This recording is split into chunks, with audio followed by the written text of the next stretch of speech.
I'm going to start with Chief Blake and then Chief Rempel, if you'd be prepared to answer the same question. Would you, in your terms, would you just take a moment and define for me what defining police services in your experience at the level of work that you both do, what defining a police service as an essential service would mean as a difference in the communities that you serve? Well, thank you. I appreciate that opportunity. And again, I'm very much wanting to understand what essential services means in the definition from Public Safety Canada and the federal government, because that hasn't been clearly defined in any of the meetings that I've attended.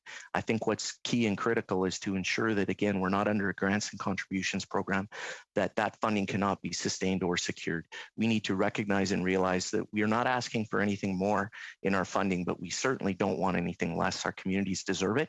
And we want to ensure that our service officers and staff are treated in the same manner that other police services often take for granted. So the term essential services, I know, is something that needs to be spoken to and addressed, but I do hope it relates to sustainable long-term funding that can be secured and assured to our communities, and that there is the recognition that policing isn't just a responsive model. It needs to address the root causes of crime through crime prevention, through preventative programming, as well as to provide us opportunities to grow our police service, have those specialized units that can address the problems within our communities that we only have support through outside agencies, RCMP in provincial policing jurisdictions, the OPP, Quebec Police Service. So that's just some of my comments, and thank you for that.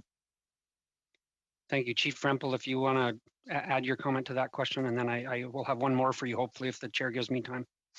Certainly. And thank you to Chief Blake for those comments. I echo those.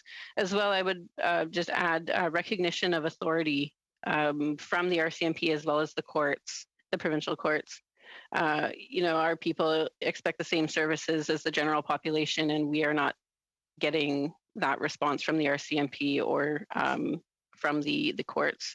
Funding as well, if First Nations enforcement is an option to create our own First Nations authority, I think that would be wonderful and maybe alleviate some of the issues that we are having. But I would really like to hear the federal and provincial definition of essential services as well.